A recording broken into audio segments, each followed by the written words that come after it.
Funding for this program is provided by Annenberg CPB to advance excellent teaching. Even the Dark Ages were not uniformly dark. There were attempts to restore productivity and order. There was the brilliant success of a Frankish king crowned in Rome as Emperor of the West. But what looks exciting to us today must have been hell to live through. The Age of Charlemagne, this time on the Western tradition.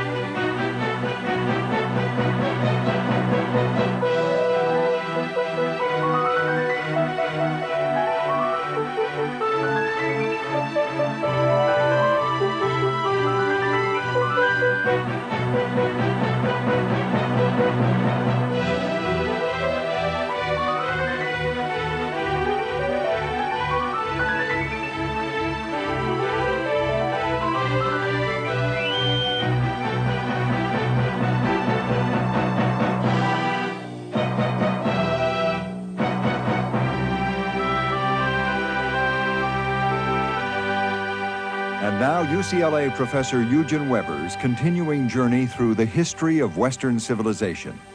Last time, we ended on a rather bleak note.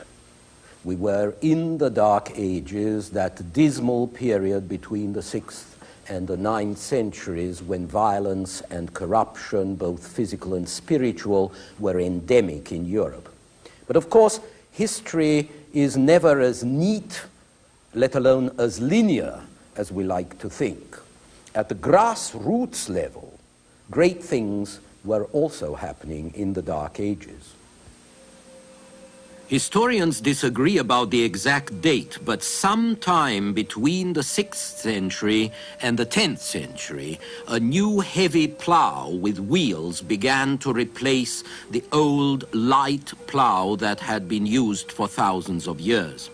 The new plow dug deep and turned over furrows instead of just scratching the topsoil the way Mediterranean plows did and often still do.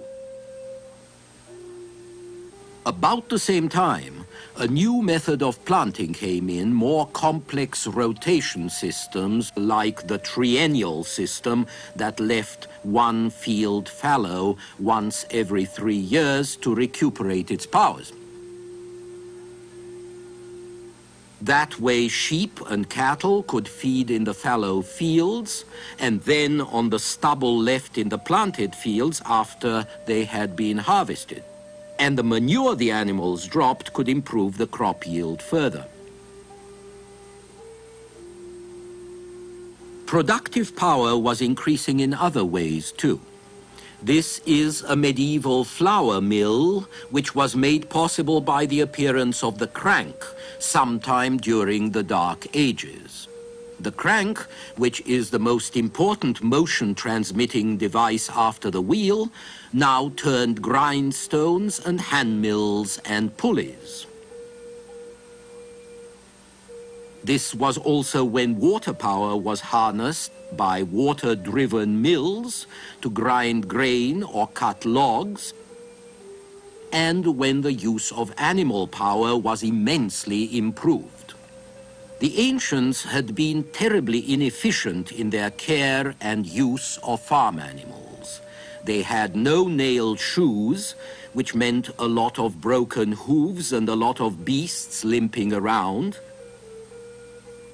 And they had only a yoke harness, which was all right for oxen, but not very good for horses. They also didn't know how to harness one animal in front of another, only abreast, which meant that great weights had to be drawn by gangs of slaves. By the 9th century, however, the development of nailed shoes, the tandem harness, horse colors meant that one team could pull 3 or 4 times the weight that a Roman team could manage. It created a new supply of non-human power at no extra cost, doing for the 10th century what the steam engine was going to do for the 19th century. With this increase of productivity among North European peasants, the economic center of the continent shifted from the shores of the Mediterranean, where it had been for many centuries, to the great plains between the Baltic and the North Sea and the English Channel. Amid disorder and violence, despite disorder and violence, there was more food, there were more people, there was more activity. North Europeans were also going to surpass the people to the south in power. The extra wheat and meat the northerners produced made them bigger and stronger. The extra oats they grew permitted them to breed and feed larger horses and to build up a heavy cavalry that could use another new invention, the stirrup, which let you sit firmly in the saddle and allowed you to charge with a lance without falling over.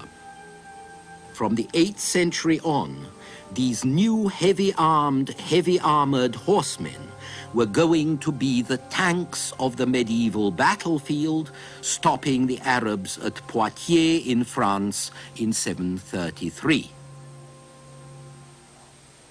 This increase in power was especially important because history is really about power. Who gets it, who keeps it, who uses it, who loses it. You cannot have society without power, or culture, or art. And power is about numbers of people, but also about productivity and metals and money. After all, there are more goods available if you have cheaper and more efficient ways of producing them.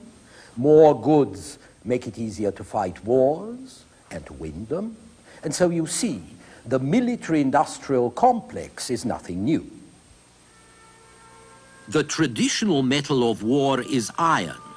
Since the time of the Assyrians, the army with the most iron tends to win the war.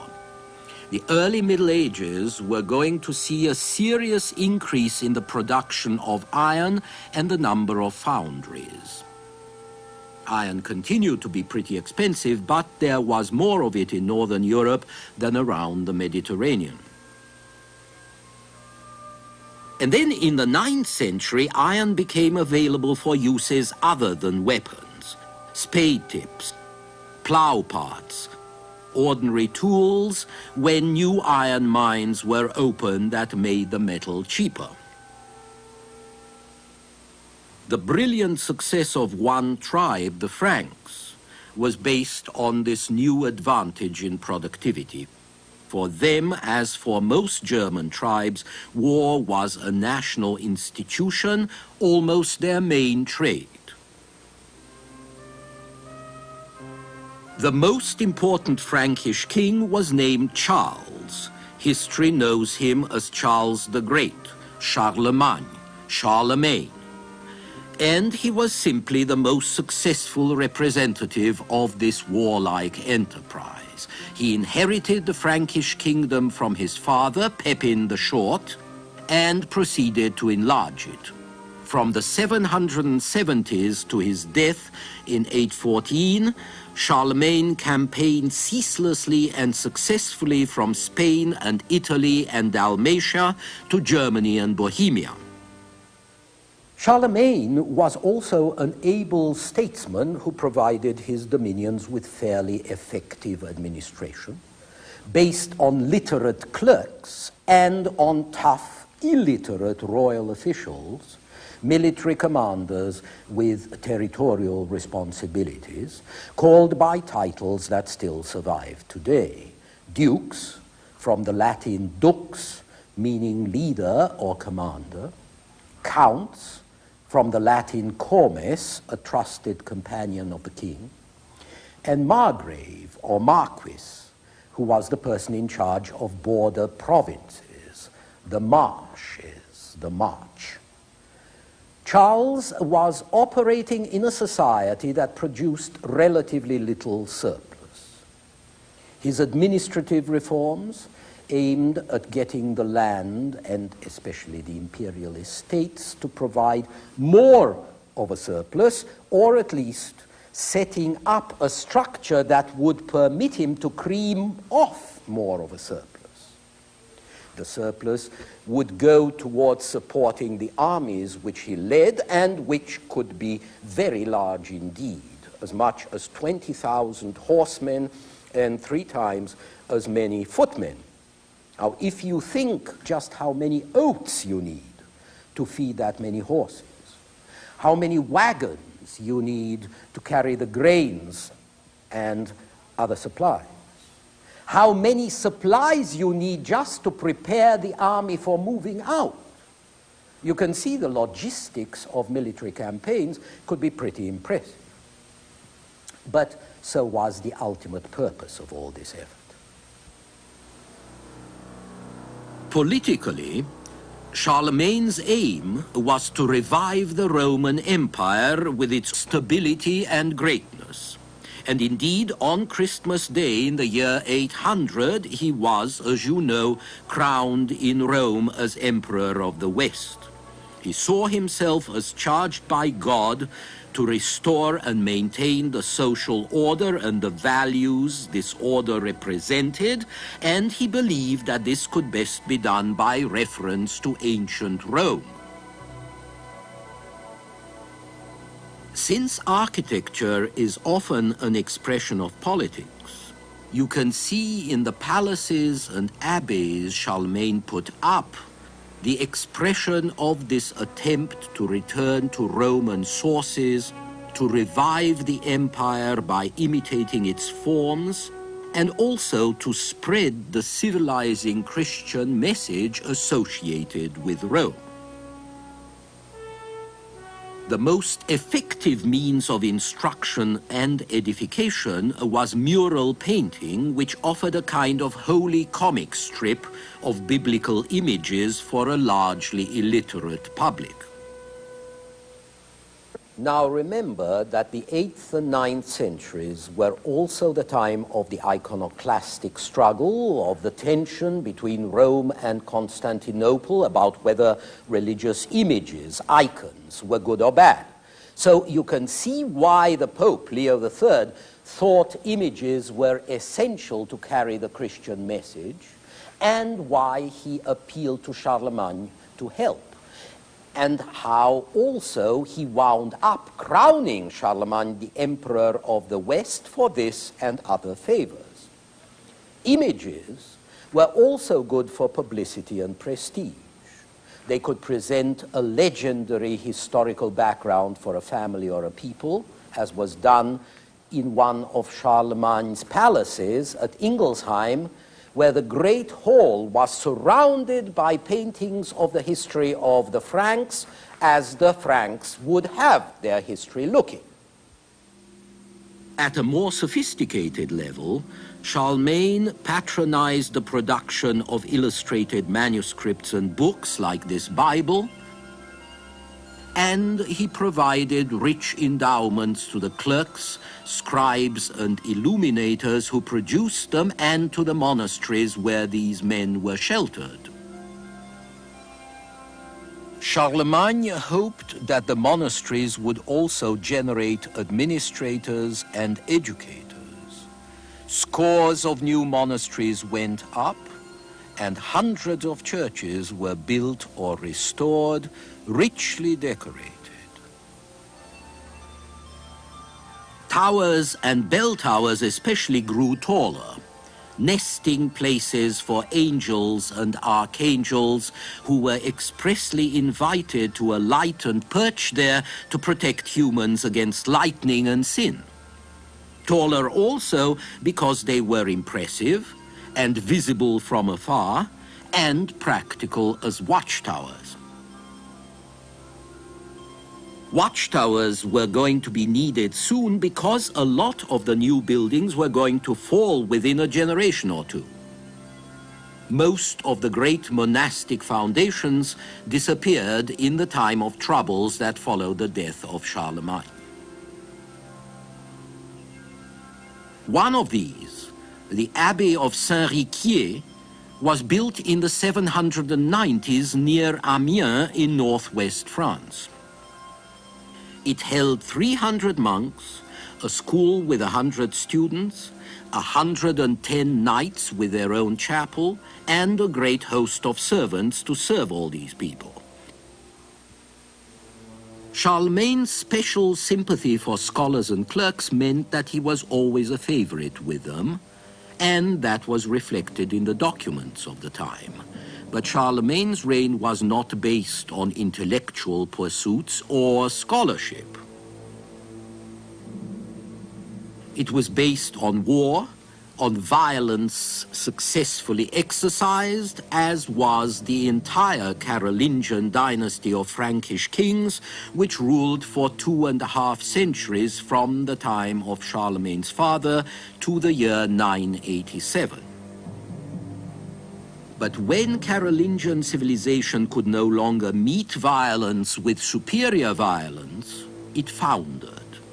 Charlemagne wanted to be a Roman emperor in fact as well as name, but he died in 814 like a Frankish chief, dividing his lands among several legitimate sons.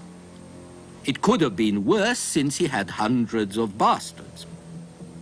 Charlemagne's successors were incompetent and divided. After 820 or so, Norsemen, Hungarians, and Saracens brought even worse horrors to Europe than had been suffered in the centuries before Charlemagne. Saracen is simply the Byzantine word for a Muslim Arab. Westerners borrowed it to describe the Muslim enemy that kept pushing north across the Adriatic, the Mediterranean, and the Pyrenees.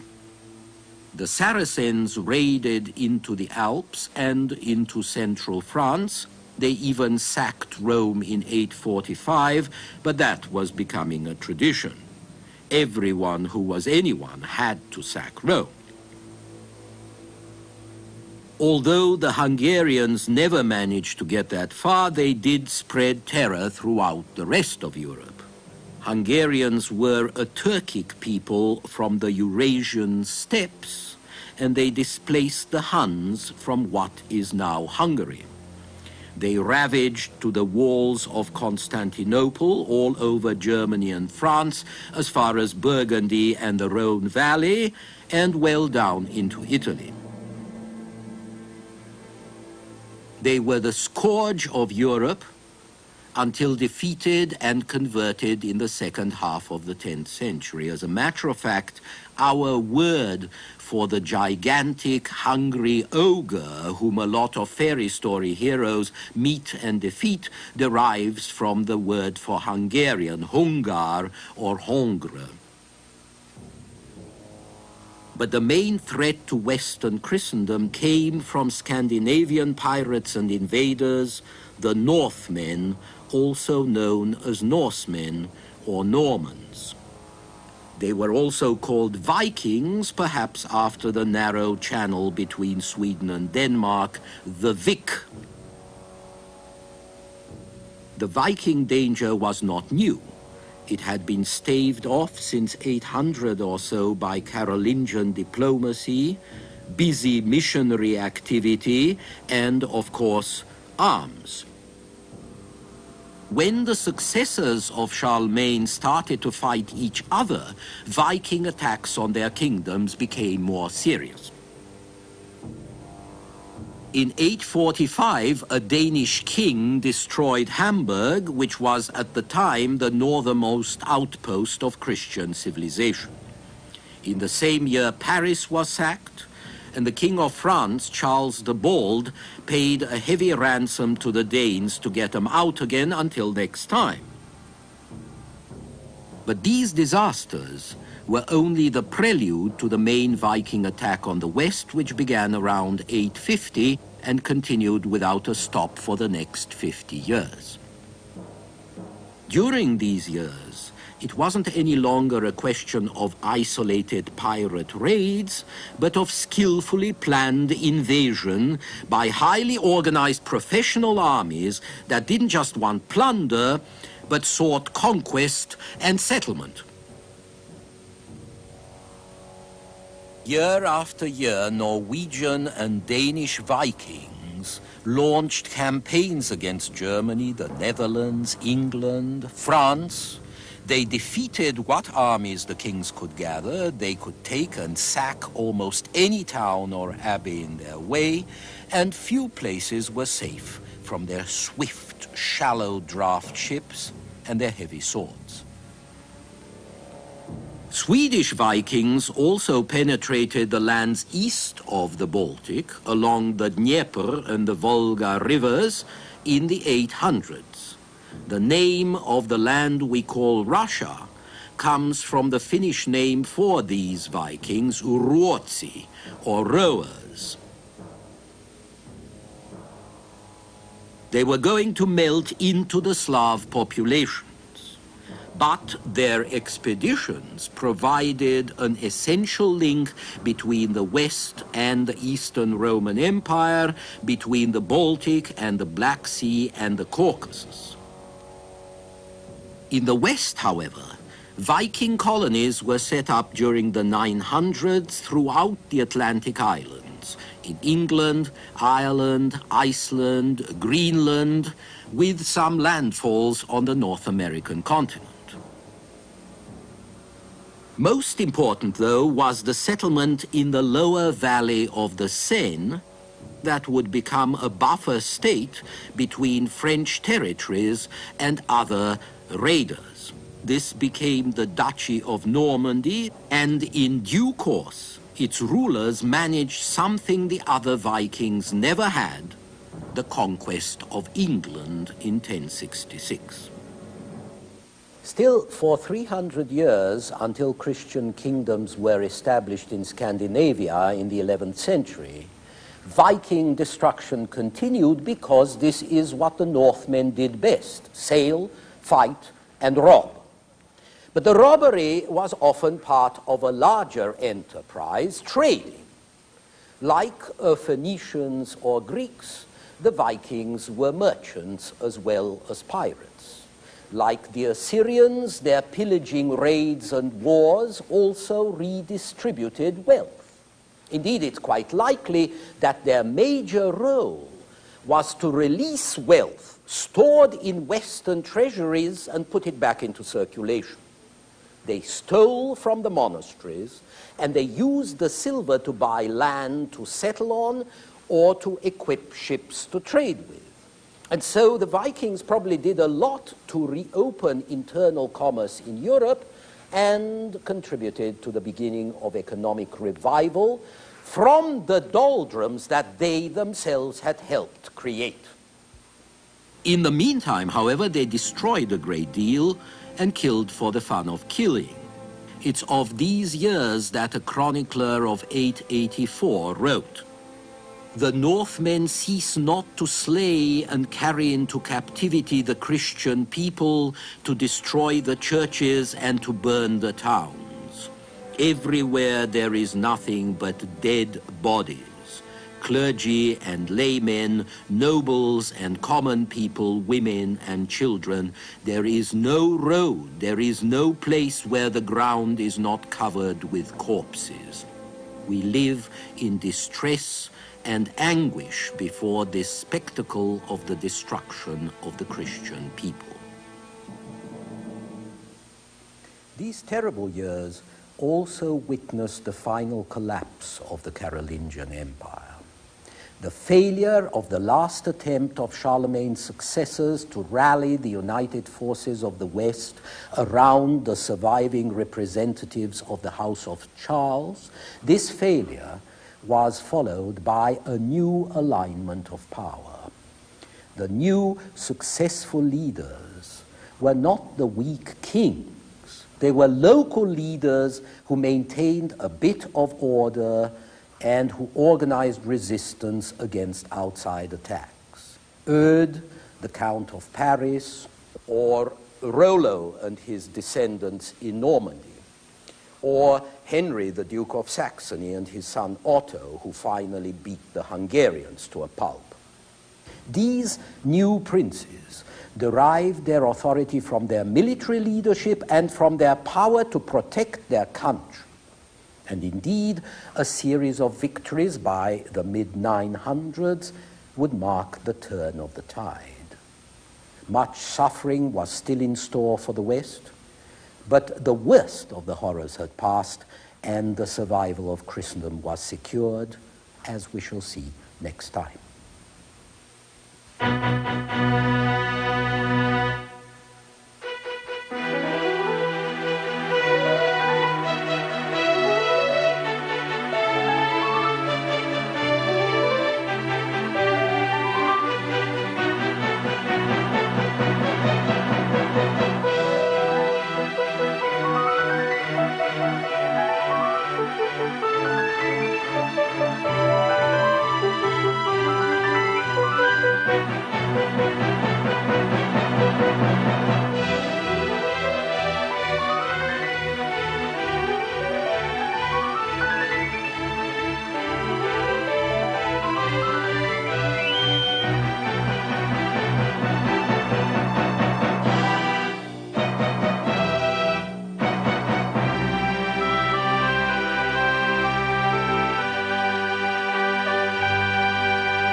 Funding for this program is provided by Annenberg CPB to advance excellent teaching. For information about this and other Annenberg CPB programs, call 1-800-LEARNER and visit us at www.learner.org.